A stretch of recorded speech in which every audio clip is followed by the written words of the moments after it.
નમસ્કાર વિદ્યાર્થી મિત્રો, તમારું ખૂબ ખૂબ સ્વાગત છે મારી આ ચેનલ સ્ટડી વિથ નેન્સીમાં। જો હજી સુધી તમે મારી આ ચેનલને સબસ્ક્રાઇબ ના કરી હોય તો જલ્દીથી સબસ્ક્રાઇબ કરજો। આજે આપણે પ્રકરણ નંબર 2 બહુપદીયોમાં સ્વાધ્યાય 2.2 નો પ્રશ્ન નંબર 1 માં પાંચમો દાખલો જોઈશું।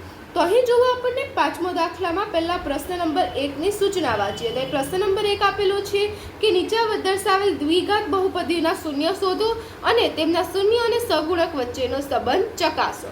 તો હવે અહીંયા આપણને દ્વિઘાત બહુપદી આપેલ છે, એનો શૂન્ય આપેલા, શૂન્ય આપણે શોધવાના છે અને એનો શૂન્ય અને સહગુણક વચ્ચેનો સંબંધ ચકાસવાનો છે। પહેલા શૂન્ય શોધવાના અને પછી એનો સંબંધ સહગુણક સાથેનો સંબંધ ચકાસવાનો છે।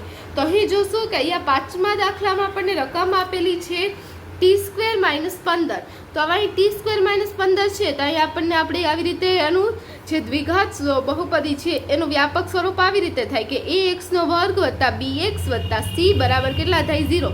આ શું છે? એનું વ્યાપક સ્વરૂપ છે। હવે આ વ્યાપક સ્વરૂપ છે એમાં જે અહીંયા આપણને કહ્યું t² એટલે આ a² આ વાળું પદ આપેલું છે અને આ જે અચળ પદ હોય છે અચળ પદ આપેલું કે જેમાં કઈ t એવો ચલ નથી લાગેલો। આમાં જો પાછળ t લાગ્યો છે, ચલ નથી લાગ્યો, એટલે આમાં આ જે bx વાળું પદ આપેલું નથી। તો જ્યારે આવી રીતે આપણને બે આવી રીતે પદ આપેલા હોય કે પહેલા x² વાળું પદ આપેલું હોય ને બીજું અચળ પદ આપેલું હોય ત્યારે આપણે કઈ રીતથી ગણવાના? આમાં પણ અલગ રીત તમારે વાપરવી પડશે કે આપણે તમે જે નિત્યસમ શીખી ગયા એમાંનો એક નિત્યસમ હતો કે આપણે a નો વર્ગ ઓછા b નો વર્ગ બરાબર શું થાય? a + b કૌંસમાં a ઓછા b। તો આ જુઓ, આપણો જે નિત્યસમ હતો આવી રીતે હતો કે બંને એ પહેલી સંખ્યાનો વર્ગ ઓછા બીજી સંખ્યાનો વર્ગ અને એ બંને એ કેના સમાન થાય કે એ પહેલી સંખ્યાના સરવાળા અને બાદબાકીના ગુણાકાર સમાન થાય।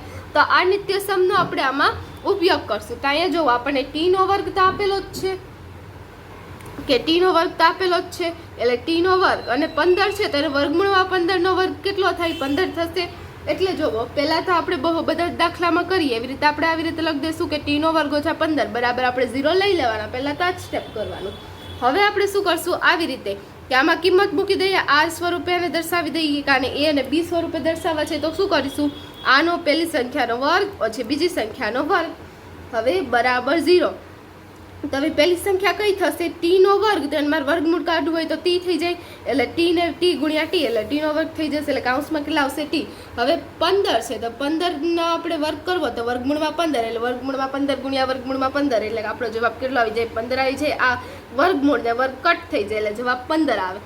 એટલે આવી રીતે આપણે એનું વર્ગમૂળ કાઢીને કૌંસમાં લખ્યું। હવે આપણે જો આ સ્વરૂપમાં મળી ગયો કે t નો વર્ગ ઓછા વર્ગમૂળમાં 15 નો વર્ગ બરાબર 0, આ સ્વરૂપમાં મળી ગયું।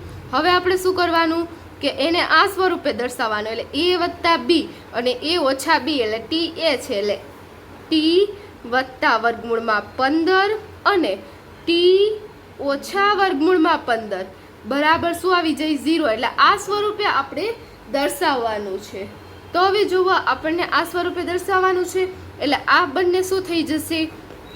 t + વર્ગમૂળમાં 15 t ઓછા વર્ગમૂળમાં 15, આ બે અવયવ મળી ગયા। હવે બે અવયવ મળી ગયા, હવે અહીંયા આવી રીતે થઈ જાય કે t + વર્ગમૂળમાં 15 બરાબર 0 કે t ઓછા વર્ગમૂળમાં 15 બરાબર 0। એટલે આવી રીતે આપણને જોવો બે મળી ગયા અલગ અલગ અવયવ, t + વર્ગમૂળમાં 15 બરાબર 0 મળી જાય કે t ઓછા વર્ગમૂળમાં 15 બરાબર 0 મળી જાય। આગળના દાખલામાં અવયવ પાડ્યા હતા, અમે કોઈ અવયવ પાડવાની જરૂર નથી, ખાલી આ નિત્યસમમાં આપણે કિંમત મૂકી દઈએ એટલે આ મળી જાય। હવે મારે શૂન્ય શોધવા છે, શૂન્ય શોધવા માટે t ને સૂત્ર કરતા કરીશ, વર્ગમૂળમાં 15 બીજી બાજુ જશે, અહીંયા પ્લસ વર્ગમૂળમાં 15 હતા, બીજી બાજુ શું થઈ જશે? 0 - વર્ગમૂળમાં 15 માટે t બરાબર આપણો જવાબ શું આવશે?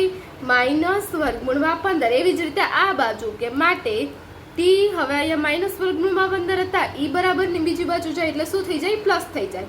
એટલે t બરાબર 0 + વર્ગમૂળમાં 15 માટે t બરાબર 0 ને વર્ગમૂળમાં 15 એટલે શું આવી જશે આપણો જવાબ? વર્ગમૂળમાં 15। તો આ જોવો, આપણને બે શૂન્ય મળી જશે કે એક શૂન્ય શું થઈ જશે?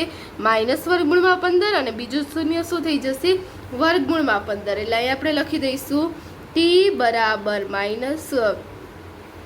વર્ગમૂળમાં 15 અને વર્ગમૂળમાં 15 એટલે આને તમે શૂન્ય પર લખી શકો, શૂન્ય બરાબર વર્ગમૂળમાં 15 ને -વર્ગમૂળમાં 15। તો આ શૂન્ય મળી ગયા।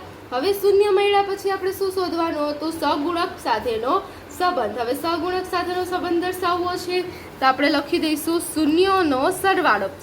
સહગુણક સાથેનો શૂન્યોનો સરવાળાનો સહગુણક સાથેનો સંબંધમાં શૂન્યનો સરવાળો આવે, શૂન્યનો ગુણાકાર આવે. તો પહેલાં તો આપણે એનો શૂન્યોનો સરવાળો જોઈશું. તો શૂન્યોનો સરવાળો એટલે કે આ જે બંને જ શૂન્ય આપણને મળ્યા, આ બંને જ જવાબમાં જે ઉકેલમાં આપણને બંને શૂન્ય મળ્યા એ બંને જ શૂન્યનો સરવાળો કરી દેવાનો. એટલે માઇનસ વર્ગમૂળમાં 15 વત્તા વર્ગમૂળમાં 15 કરી દેવાના. એટલે હવે જોવો માઇનસ છે ને અહીંયા પ્લસ છે, એટલે પ્લસ માઇનસ શું થાય? માઇનસ થાય, બાદબાકી થાય, વત્તા ઓછા ઓછા, એટલે 15 વર્ગમૂળમાં 15 માંથી વર્ગમૂળમાં 15 જાય તો જવાબ કેટલો આવે? 0. કોઈ પણ સંખ્યામાંથી આપણે એની સંખ્યા બાદ કરીએ જવાબ કેટલો આવી જાય? 0.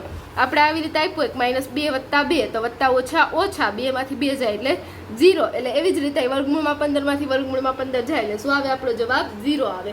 તો હવે આપણે -b ના છેદમાં a સ્વરૂપમાં દર્શાવવાનો. એટલે શૂન્યનો સરવાળો કેના જેટલો થાય? -b ના છેદમાં a જેટલો થાય. તો અહીં આપણને -b કેટલા આપેલા છે ને a કેટલા આપેલા છે, તો તમારે અહીં સમજવા માટે લખી દેવાય કે a બરાબર કેટલો થશે? અહીં આપેલું છે a નો સહગુણક એટલે x ના વર્ગનો સહગુણક એટલે t ના વર્ગનો સહગુણક કેટલો છે? આની સાથે કઈ સંખ્યા છે? કોઈ સંખ્યા નથી એટલે આપણે 1 લખવાનું. હવે જુઓ પછી b, તો b કેટલો થશે? તો અહીંયા આપણને જુઓ આ જે b છે ખાલી એક પદવાળું પદ હોય એ આપણને અહીં આપેલું નથી, એટલે જે આપેલું ના હોય એને 0 લેવાનું. એટલે b 0 થઈ જશે. અને c કેટલું છે? અહીંયા c તમે જુઓ કેટલા આપેલા છે? -15 એટલે c બરાબર -15 થઈ જશે. તમે ના લખો તો પણ ચાલે, સમજ માટે લખી દેવાનું સરળ પડે. તો હવે જુઓ -b ના છેદમાં a છે તો -b, તો -b કેટલા થઈ જશે? -0 એટલે 0 પ્લસ માઇનસ ના હોય એટલે 0 જ લખી દેવાના છેદમાં a.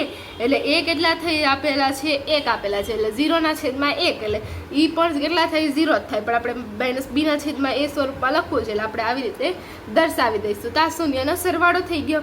હવે આપણે શૂન્યનો ગુણાકાર શોધીએ.